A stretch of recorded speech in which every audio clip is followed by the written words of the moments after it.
पटना। बिहार में कोरोना संकट के बीच जारी सियासत कम होने का नाम नहीं ले रही। अप्रवासी मजदूरों से शुरू हुई सियासत अब क्वारंटीन सेंटर तक जा पहुंची है।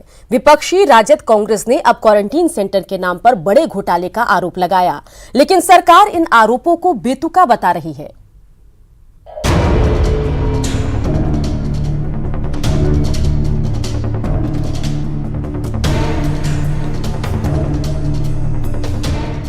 बिहार में कोरोना संकट गहराता जा रहा है और विपक्ष को सियासत सूझ रही है।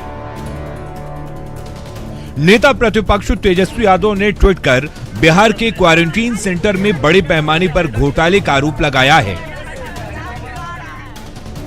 तेजस्वी यादव ने लिखा है कि 90% क्वारंटीन सेंटर में खाने पीने, साफ सफाई, बिछावन, शौचालय, पंखे इत्यादि की कोई सुविधा नहीं है।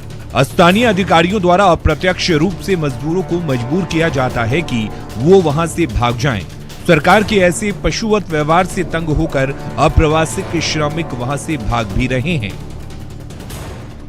तेजस्वी के दावे के मुताबिक कुछ अधिकारी 21 दिन क्वारंटीन के नाम पर मजदूरों के आवास और भोजन व्यवस्था इत्यादि पर प्रति व्यक्ति 24,000 रुपए की निकासी कर संगठित सुशासनी भ्रष्टाचार रूपी गंगा में डुबकी लगा रहे हैं।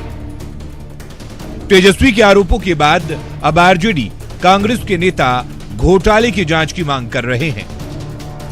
अगर आप 2400 रुपया आप किसी एक व्यक्ति के लिए खर्च का आपका मानक है, एस्टिमेट है कि उसमें 2400 रुपया लगेगा उसके खाने में, पीने में, नाश्ते में, सारी चीजों में, और आप खर्च कर रहे हैं 240 रुपया, तो घोटाला नहीं हुआ? तो मुझे लगता है कि ये जो क्वारंटीन व्यवस्था का काम जो लोग भी देख रहे हैं सरकार के निर्देश पर, चाहे वो ठेकेदार कोई हो या जो अधिकारी हो, मैं समझता हूँ इसके ऊपर सरकार को जांच करानी चाहिए। क्योंकि जो कहीं पर देखा है कि आप चावल नमक खाने को दे रहे हैं, कहीं पर सब्जी नहीं है, कहीं कीड़े मकोड़े पाए गए हैं। लेकिन घोटाले कैसे हो रहा है, इसका जवाब ना तो आरजेडी के पास है न तो कांग्रेस के पास। ऐसे में सूबे के स्वास्थ्य मंत्री विपक्ष के आरोपों को बेतुका बताते हुए कोई भी प्रतिक्रिया देने से इनकार कर रहे हैं। मैंने कहा कि स्वास्थ्य संबंधी विषयों पे राजनीति नहीं होनी चाहिए और मैं ऐसे किसी भी नेता के बयान पर प्रतिक्रिया नहीं देता हूं। बहरहाल कोरोना को लेकर बिहार में चल रही सियासत दुर्भाग्यपूर्ण है।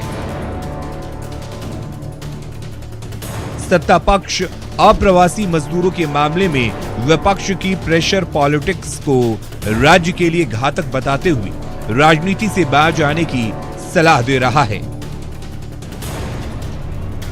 संजय कुमार, न्यूज़ 18 पटना। गया को कोरोना के संकट से मुक्त कराने के लिए लोगों ने अब नया तरीका अपनाया है। यहाँ की महिलाओं ने शहर का नजर उतारा। कहते हैं कि बच्चों को बुरी नजर से बचाने के लिए मां बच्चों की नजर उतारती है। वैसे ही गया की महिलाओं ने शहर को कोरोना से बचाने के लिए नजर उतारी। शहर से ब्रह्मयूनी पहाड़ से महिलाओं ने घर की छत पर खड़े होकर नजर शहर की उतारी।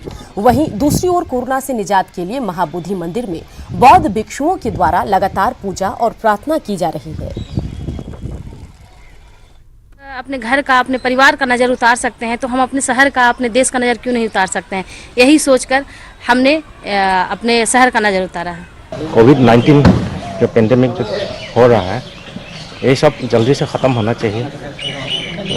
तो सबका मंगल होना चाहिए, शांति होना चाहिए। भगवान बुद्ध यहाँ में ज्ञान प्राप्त किया था 2500 साल पहले। घाटशिला के बंगाल सीमा बॉर्डर पर जिला प्रशासन पूरी तरह अलर्ट है। बंगाल से आए मजदूरों को स्वास्थ्य जांच के बाद उनके जिलों में भेजा गया। बंगाल से झारखंड के लिए 312 मजदूर पहुंचे, वहीं झारखंड से 180 मजदूरों को बंगाल भेजा गया। मजदूरों को अपने घर पहुंचने की काफी खुशी दिखी।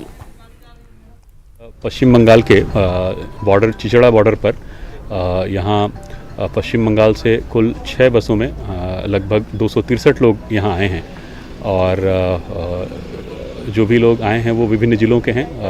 इसमें कई लोग गिरिडीह ज़िले के, बोकारो ज़िले के, पाकुड़ के और पश्चिम सिंहभूम के लोग हैं यहाँ पर। इन लोगों को हम लोग यहाँ रिसीव करके और इनकी बेसिक हेल्थ स्क्रीनिंग करने के बाद कुछ जलपान की व्यवस्था करा के और पानी उपलब्ध कराकर इनके बसों में बैठा रहे हैं। न्यूज 18 की खबर का बड़ा असर हुआ है, जहां एक जरूरतमंद महिला तक मदद पहुंचाने के लिए, जी हां, महिला तक मदद के हाथ पहुंच गए हैं, क्योंकि न्यूज 18 सिर्फ खबर नहीं दिखाता बल्कि सामाजिक सरोकार भी निभाता है। कैमूर में रमजान के महीने में रोजा रख रही महिला को खाने पीने के साथ ही रहने की काफी परेशानी थी। समाजसेवी मदद के लिए पहुंचे और राशन के साथ कपड़े भी मुहैया कराया। न्यूज 18 की इस कोशिश पर मिले मदद के लिए लोगों ने शुक्रिया कहा है। पापा भी खत्म हो गए, मम्मी के कोई आगे पीछे है नहीं। रहती थी मम्मी, रहती थी, तो अभी 3 महीने का पगार भी मम्मी का नहीं मिला है और घर का किराया भी हमको कैसे देना है मम्मी को ही मालूम पड़ रहा है। अभी उसका घर का किराया लिए मांग रहे हैं, हम लोग कहाँ से करें। अपील मैं यही करूँगा कि मुझे न्यूज़ 18 का धन्यवाद देता हूँ कि उनके माध्यम से मुझे इस परिवार के बारे में जानकारी मिली और मैंने बिना सोचे समझे एक पल भी नहीं गंवाया। इस रमज़ान के महीने में उन परिवार का मैं पूरा मदद किया और आगे भी करूँगा। उनकी ईद मनाने के लिए मैंने कपड़े, चावल से इफ्तार के लिए जो भी राशन होते मैंने सारे उपलब्ध कराया। और मैं दूसरे लोग से भी यही कहूँ कि ऐसे परिवार को आप लोग भी मदद करें, ज़्यादा से ज़्यादा सहयोग करें, क्योंकि आपकी एक सहयोग से किसी के चेहरे के पर मुस्कान ला सकती है। झारखंड में आपात स्थिति में कोरोना की